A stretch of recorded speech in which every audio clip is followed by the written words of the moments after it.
Hi students, हमारा आज का जो टॉपिक है वो है जेनेटिक कोड। सबसे पहली बात कि जो वर्ड जेनेटिक कोड है ये है क्या, इसका मतलब क्या है।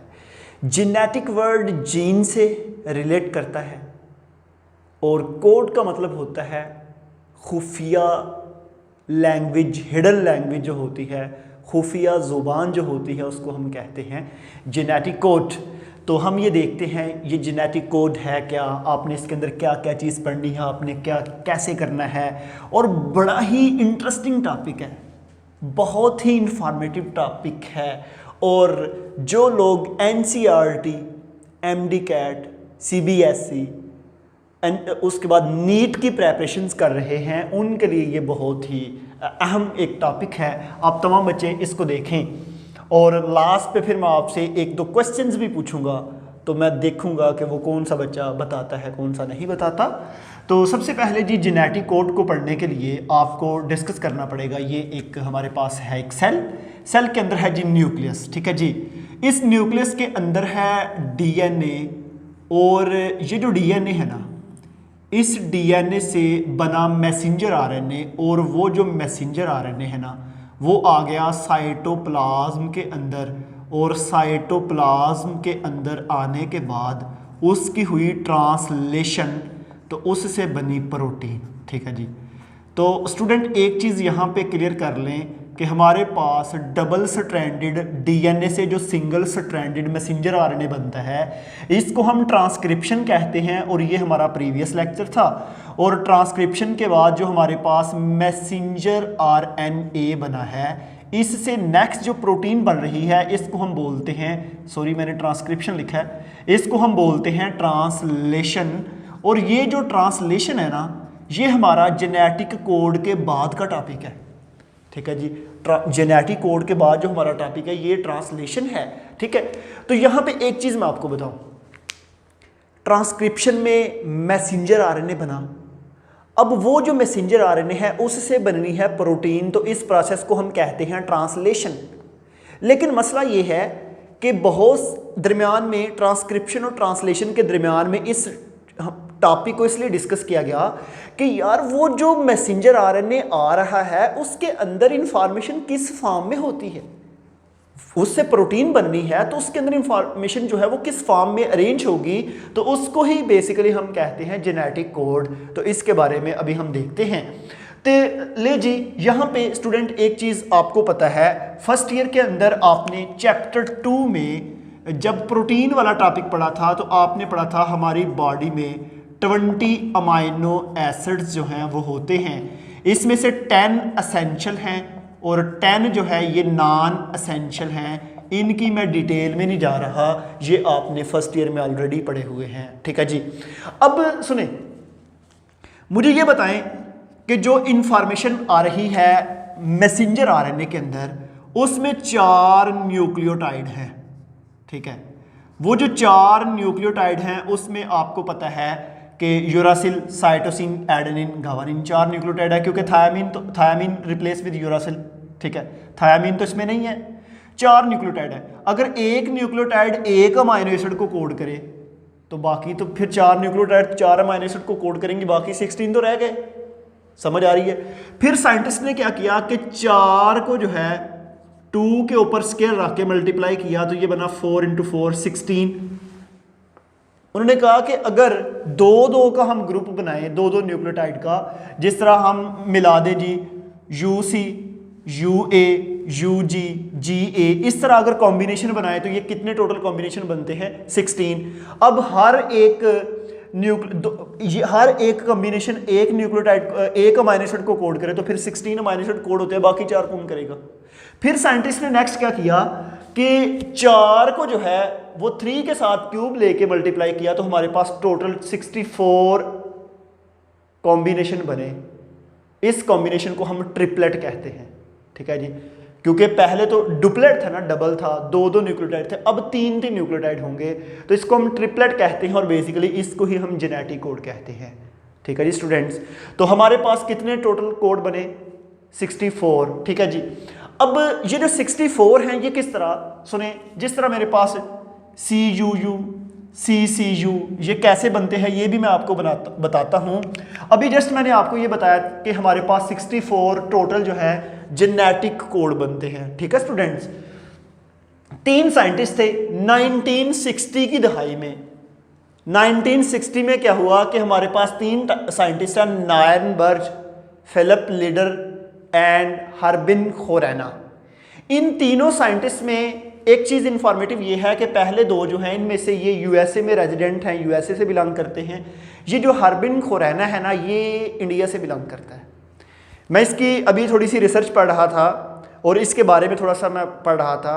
हर्बिन खोरैना एक ऐसा साइंटिस्ट है जो पाकिस्तान से पढ़ा हुआ है, जीसी यूनिवर्सिटी लाहौर से और पंजाब यूनिवर्सिटी लाहौर से, और ये इंडिया से बिलोंग करता है, रायपुर से बिलोंग करता है। अगर कोई स्टूडेंट इंडिया का ये लेक्चर देखे तो कमेंट्स में ज़रूर लिखे कि ये जो रायपुर है ये इंडिया में किस जगह पे है, कौन से डिस्ट्रिक्ट में है, ठीक है। मेरे ख्याल में ये जो एरिया है ये होगा कहीं लाहौर के नज़दीक, अमृतसर के नज़दीक, क्योंकि हमने मैट्रिक में एक राइटर पढ़ा था उर्दू में जिसका नेम था एहसान दानिश। वो जो एहसान दानिश था वो भी पंजाब यूनिवर्सिटी लाहौर में काम करता रहा और वो भी इसी एरिया से बिलोंग करता था, और ये हर्बिन खुरैना भी कहीं हो सकता है इसी एरिया से बिलोंग करे, लेकिन कमेंट्स में ज़रूर बताइएगा, ठीक है जी। इन तीनों साइंटिस्ट ने ना आर्टिफिशियली एक मैसेंजर आरएनए बनाया।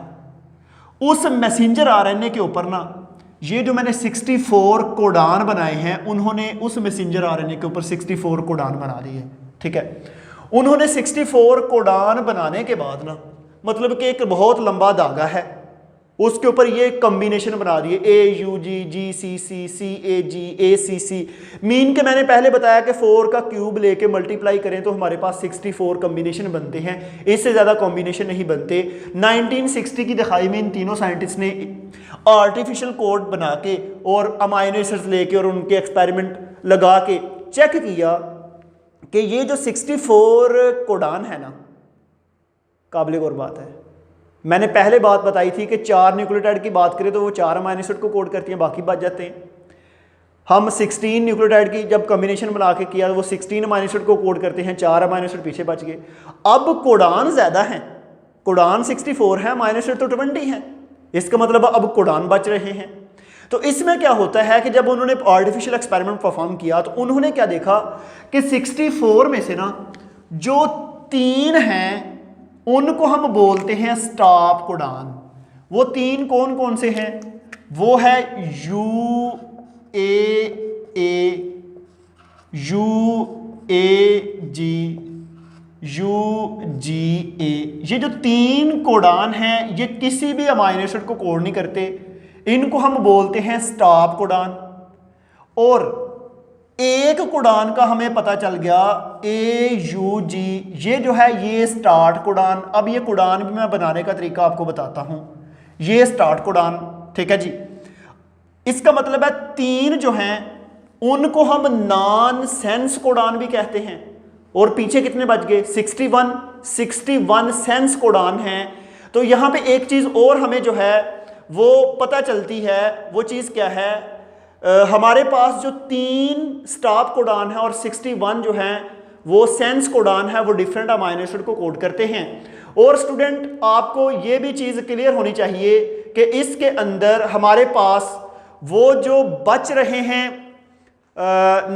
हमारे पास जो 61 सेंस कोडान हैं, कुछ ऐसे कोडान हैं मीन के 4 कोडान हैं वो एक अमाइनो एसिड को कोड कर रहे हैं, इसलिए वो जो है ये हो जाता है कंपनसेट के 20 अमाइनो एसिड हैं, 61 कोडान जो है वो बिजी हो जाते हैं, कुछ 5 कोडान भी मिलके एक अमाइनो एसिड को कोड कर रहे होते हैं। तो ऐसे हमारे पास यहाँ पे ये चीज़ आ गई। अब यहाँ पे एक चीज़ मैं और आपको बताऊँ,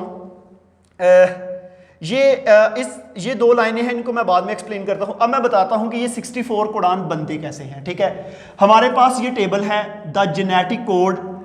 आप तमाम बच्चों ने ये चीज़ देखनी है। ये है फर्स्ट लेटर, ये है सेकंड लेटर और ये है थर्ड लेटर, ठीक है। फर्स्ट लेटर में मैंने यूरासिल साइटोसिन एडेनिन गवानिन लिखा है। सेकंड लेटर में uracil cytosine adenine guanine. Third letter में uracil cytosine adenine guanine, uracil cytosine adenine guanine, uracil, इस तरह। सबसे पहले जब भी आपने जेनेटिक कोड मीन के 64 कोडान बनाने हैं तो आपने इनको ऐसे लिख लेना है। समझ आ गई है? समझ आ गया जी। अब आपने क्या करना है कि ये देखें, ये मैंने लिखा फर्स्ट लेटर, आपने फर्स्ट लेटर यहां से लेना है, क्या है यू इधर से। सेकंड लेटर आपने इन चारों में से इसके ऊपर ये आ रहा है तो ये यू, थर्ड लेटर ये वाला यू, समझ आइए, ठीक है। उसके बाद हमारे पास नेक्स्ट है यू, फर्स्ट लेटर इधर से, ऊपर से यू, और उधर से आगे क्या है सेकंड वाला सी, फिर इधर से यू, ऊपर से यू और तीसरे वाला ए, फिर इधर से यू, ऊपर से यू और इधर चौथे वाला जी। स्टूडेंट समझ आ रही है आपको या नहीं आ रही? ठीक है, इस तरह ये है। अब मुझे ये बताएं कि इसमें पहला लेटर ये यू, सेकंड वाला क्या होगा सी, और ये वाला क्या होगा यू। इसी तरह आगे फर्स्ट लेटर यू, इन सब का फर्स्ट लेटर यू होगा चारों का आपने पहले, फिर सेकंड लेटर जो है ऊपर वाला सी सी सी, और थर्ड जो है ये चेंज होते रहेंगे यू सी ए जी। इसी तरह हमारे पास first letter U U U A और इधर से यू सी ए जी। ऐसे ही स्टूडेंट यहाँ पे U U U U G G G U C A G, ठीक है। इस तरह आपने जो है ये जेनेटिक कोड बनाना है। फॉर एग्जांपल मैं आपको ये लास्ट वाले का जेनेटिक कोड बना के दिखाऊं। इसका फर्स्ट लेटर इधर से लेना है, इधर ये कौन सा आ रहा है जी, सेकंड लेटर ऊपर से लेना है क्या है जी, थर्ड लेटर लास्ट वाला, क्योंकि ये चौथे नंबर पे है तो इधर से चौथे नंबर पे ये लास्ट पे जी आ रहा है। तो आपने ये मेरे पास, अब ये टोटल करें 4 1 2 3 4 5 6 7 8 9 10 11 12 13 14 15 16 16 मल्टीप्लाई बाय 4 हमारे पास जो है 64 बनते हैं। कितने कोडान बन गए हैं 64। इसमें से आपने ढूंढना है ए यू जी कहाँ पे है। ये देखें जी, ए स्टार्ट में ए ये है, यू कहाँ पे है इधर है, जी ये वाला लास्ट पे ये जो ए यू जी है इसको हम बोलते हैं स्टार्ट कोडान, ठीक है जी। ये मैथ्यूनिन को कोड करता है। जब भी कोई भी मैसेंजर आरएनए बनेगा यूकैरियोटिक सेल्स में तो उसमें स्टार्ट में ये ए यू जी कोडान होगा, तो फिर आगे प्रोटीन बनने का प्रोसेस स्टार्ट होगा, ठीक है। मैंने 3 बताए थे स्टार्ट कोडान, यू ए किधर है जी, यू ए जी, ठीक है जी, ये वाला। ये हमारे पास स्टॉप कोडान है। उसके बाद दूसरा यू ए जी, ये वाला भी स्टॉप कोडान है। उसके बाद जी यू जी ए, ये वाला भी हमारे पास स्टॉप कोडान है। इसका मतलब है मैंने स्टॉप कोडान भी बता दिए, स्टार्ट कोडान भी बता दिए। अब मैं आपको बता देता हूं कि ये अमाइनो एसिड जो है कौन कौन सा कोड करता है।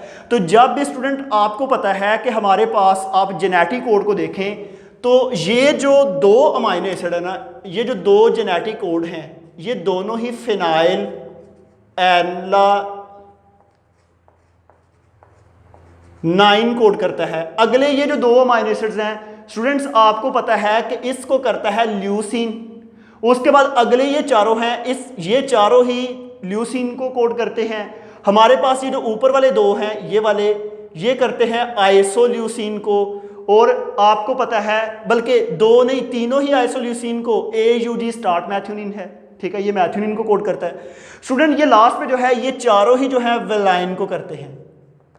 अगले अमाइनो एसिड लिखने से पहले मैं यहां पे आपको एक चीज बताऊं कि अभी फिर आपको कॉन्सेप्ट क्लियर हो गया होगा कि 64 जेनेटिक कोडान है जो हमारे पास, तो 20 अमाइनो एसिड है, मतलब 20 जेनेटिक कोड 20 अमाइनो एसिड को कोड कर देते हैं। तो जो बाकी बच गए हैं वो किन अमाइनो एसिड को कोड करेंगे? तो फिर ये बताने का मकसद, फिर बात ये हो गई कि एक अमाइनो एसिड को 2, 4, 5, 6 जेनेटिक कोड कर रहे हैं, इसलिए वो सारे जेनेटिक कोड जिनको हम सेंस कोडान कहते हैं वो बिजी हैं, ठीक है जी। ये किसने बताया था? खुरैना, नायनबर्ग एंड फिलिप लीडर ने 1960 में, ठीक है जी। और इसी तरह आप नेक्स्ट को देख लें। जब आप नेक्स्ट को देखें तो नेक्स्ट में हमारे पास ये जो चारों हैं ये करते हैं कोड सीरीन को, समझ आ गई है। सीरीन के बाद है student proline, threonine and alanine. Proline है, ट्रियोलिन है एंड एलानिन है, समझ आ रही है। तो ये हमारे पास जो है ये डिफरेंट जेनेटिक कोड हैं जो डिफरेंट अमाइनो एसिड को कोड कर रहे हैं।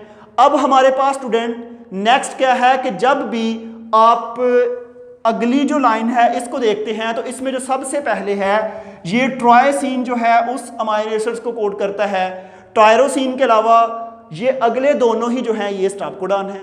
स्टॉप कोडॉन के बाद नेक्स्ट हमारे पास ये डिफरेंट अमाइनो एसिड जो है आ जाते हैं। इसी तरह यहाँ पे भी डिफरेंट अमाइनो एसिड्स आते हैं जो डिफरेंट उनको कोड कर रहे हैं। तो आपने इन तमाम अमाइनो एसिड को जो नीट के स्टूडेंट हैं और इंटर टेस्ट प्रेपरेशंस कर रहे हैं वो तमाम इनको याद करें, इनके आगे कोडान को याद करें और ये सारा आपको तैयार होना चाहिए कि कौन सा जेनेटिक कोड कौन से अमाइनो एसिड को कोड कर रहा है। मोस्टली जो मैं बच्चों को बताता हूँ मैं ये कहता हूँ कि स्टार्ट कोडान याद कर लें, स्टॉप का पता हो आपको, यू का पता हो क्योंकि ये यूनिक सा सीक्वेंस है, सी का पता हो सारा सेम, ए का पता हो सारे ए, जी का पता हो सारे जी। तो हमारे पास जो है इस तरह ये जो यूनिक सीक्वेंस है ये आपको पता होना चाहिए। जिस तरह हमारे पास जी ग्लाइसिन को कोड करता है, आपने फर्स्ट ईयर में पढ़ा था ग्लाइसिन एंड एलानिन, वर्ल्ड में सबसे सिंपलेस्ट अमाइनो एसिड है वो जी कोड कर रहा है, ठीक है। तो ये हमारे पास जेनेटिक कोड का एक थोड़ा सा इंट्रोडक्शन था। अब यहाँ पे ना एक मैं आपको और क्वेश्चन बताऊँ कि हमारे पास जो है जेनेटिक कोड के बारे में बताया जाता है genetic code are universal and non universal, कि जेनेटिक कोड यूनिवर्सल होता है या नॉन यूनिवर्सल। पहले तो ये चीज़ समझें कि ये यूनिवर्सल और नॉन यूनिवर्सल क्या है, ठीक है जी। मैं यहाँ पे ना AGA किस जगह पे है जी, AGA, लेट्स सपोज मैं AGA की एग्जांपल लेता हूँ, AGA यहाँ पे होगा जी AGA, ठीक है जी। ये जो AGA है ना हमारी बॉडी के अंदर ये आर्जिनिन को कोड करता है, समझ आ रही है। हमारी बॉडी के अंदर ये जो कोडान है AGA ये किस अमाइनो एसिड को कोड कर रहा है, आर्जिनिन को, ठीक है स्टूडेंट। तो अगर हमने बैक्टीरिया की बॉडी के अंदर देखा और बेशुमार ऑर्गेनिज्म की बॉडी के अंदर देखा कि ये जो AGA है ये सब में आर्जिनिन को कोड कर रहा है, तो हमने कहा जी जेनेटिक कोड आर यूनिवर्सल, मतलब कि एक जेनेटिक कोड हमारी बॉडी में भी उसी अमाइनो एसिड को कोड कर रहा है, किसी और की बॉडी में भी उसी अमाइनो एसिड को कोड कर रहा है, तो हमने कहा जी ये जो है यूनिवर्सल है, जेनेटिक कोड यूनिवर्सल है। लेकिन उसके साथ ही हमें कुछ ऐसे जेनेटिक कोड मिले जो नॉन यूनिवर्सल हैं। कैसे? जिस तरह AUA, क्लोरोप्लास्ट और माइटोकॉन्ड्रिया मैंने आपको बताया था सेमी ऑटोनमस ऑर्गेनेलिस होती हैं चैप्टर 4 फर्स्ट ईयर के अंदर। अगर आपने उसके बारे में कुछ जानना है तो माइटोकॉन्ड्रिया एंड क्लोरोप्लास्ट ये लेक्चर देखें। AUA ये मैथ्यूनिन को कोड करता है, हालांकि AUA हमारी बॉडी के अंदर आइसोल्यूसिन को कोड करता है। AUA ये मैंने लिखा आइसोल्यूसिन, ये AUA हमारी बॉडी में ये आइसोल्यूसिन को कोड कर रहा है यूकैरियोटिक सेल्स में, लेकिन बहुत सारे बैक्टीरिया और जो माइटोकॉन्ड्रिया है उसमें ये मैथ्यूनिन को कर रहा है, ये वहाँ पे फिर ये नॉन यूनिवर्सल है। UGA हमारी बॉडी के अंदर ये स्टॉप कोडॉन है। UGA हमारी बॉडी में ये स्टॉप कोडॉन है। स्टॉप कोडॉन क्या होता है कि उसके ऊपर कोई भी अमाइनो एसिड अटैच नहीं होता, प्रोटीन की फॉर्मेशन स्टॉप हो जाती है। इसकी डिटेल आप सेकंड ईयर ट्रांसलेशन में फर्दर देखेंगे।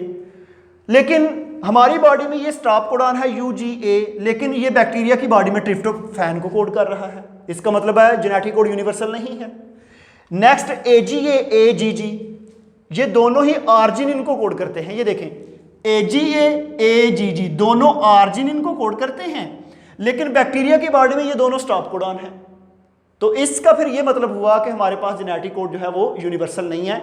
यहां पे स्टूडेंट मैं आपको एक चीज और बता दूं, prokaryotic cell and eukaryotic cell जो हैं इसमें ये भी याद रखना है कि जब मैसेंजर RNA से प्रोटीन बनने का प्रोसेस स्टार्ट होता है ना, तो AUG मैसेंजर RNA के स्टार्ट में पहला सीक्वेंस होता है जो हमारी बॉडी में मैथ्यूनिन को कोड करता है।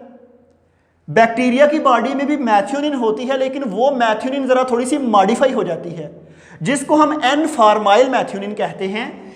N-फार्माइल मैथ्यूनिन में अगर आप देखें, मुझे थोड़ा सा याद आ रहा है कि यहाँ पे OH ग्रुप होता है, इधर SH और इधर हाइड्रोजन, शायद इस तरह का, ठीक है, फार्माइल ग्रुप जिसको हम कहते हैं।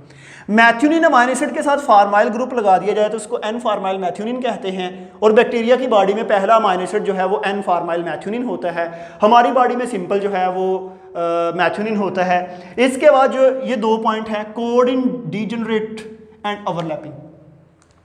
स्टूडेंट पहले ये था कि एक जेनेटिक कोड एक अमाइनो एसिड को कोड करता है, लेकिन वक्त के साथ ये पता चला कि एक जेनेटिक कोड एक अमाइनो एसिड को कोड नहीं करता, बहुत से जेनेटिक कोड मिलके एक एक अमाइनो एसिड को कोड कर रहे होते हैं। जिस तरह फिनाइल एलानीन है तो इसको 2 अमाइनो एसिड कोड कर रहे हैं, ल्यूसीन को 6, 1 2 3 4 5 6 जो है जेनेटिक कोड कर रहे हैं ल्यूसीन अमाइनो एसिड्स को, ठीक है। तो ये डीजनरेट है। उसके बाद ओवरलैपिंग है। ओवरलैपिंग का सिलेबस में आपका शामिल नहीं है कि ओवरलैपिंग क्या होती है, लेकिन मैं थोड़ा सा कॉन्सेप्ट अगर आपको दूं तो वो ये है, यहां पे देख लें, ये मेरे पास डीएनए था, डीएनए के ऊपर ये सीक्वेंस है UAC AAA GGG UUU। ये जो सारा सीक्वेंस है ना, इसका बना मैसेंजर आरएनए, क्योंकि आपको पता है इसके कॉम्प्लीमेंट्री मैसेंजर आरएनए के ऊपर सीक्वेंस है। अब इसके ऊपर जेनेटिक कोड 3 ट्रिपलेट की फॉर्म में है, ठीक है जी। पहला है AUG स्टार्ट कोडॉन है, इससे जो प्रोटीन बनेगी वो बनेगी पहला अमाइनो एसिड मैथ्योनिन M, UUU इससे जो बनेगी phenyl alanine P, CC AAGG। इस तरह जो जेनेटिक कोड है उसका रेलेवेंट जो है वो अमाइनो एसिड बनता जाएगा और प्रोटीन बनती जाएगी। अब यहाँ पे मैं ये बता दूँ ओवरलैपिंग क्या है। असल में कुछ साइंटिस्ट ये कहते हैं कि जब मैसेंजर आरएनए बनता है ना, तो ये पहले 3 अलहदा, अगले 3 अलहदा, अगले 3 अलहदा, मतलब कि ये है कि ये GG अलहदा जेनेटिक कोड है ना, तो कभी भी ये नहीं होगा कि ये पहले 2 A और अगले G को लेके ये ट्रिपलेट बन जाए, ठीक है। हमेशा ये ट्रिपलेट अलहदा है, लेकिन अभी जो कॉन्सेप्ट है वो ये है कि ऐसा पॉसिबल हो सकता है, मतलब कि इधर से ये वाला और इधर से 2 मिलके ये ट्रिपलेट, ये 2 जो है अगले के साथ मिलके इधर ट्रिपलेट बना ले, ठीक है। अभी ये पॉसिबल है क्योंकि ये वोबल हाइपोथेसिस पे वर्क हुआ और उसके बाद डिफरेंट साइंटिस्ट ने काम किया। तो वोबल हाइपोथेसिस हम BSc में बच्चे को डिस्कस करते हैं, यहाँ पे उसका जिक्र नहीं है। तो ये हमारा एक छोटा सा टॉपिक था जेनेटिक कोड। तमाम बच्चों ने इसके बारे में कोई क्वेश्चन हो तो कमेंट्स की फॉर्म में ज़रूर पूछना है। आज हम अपने टॉपिक को यहाँ पे वाइंड अप करते हैं। स्टूडेंट आज के लिए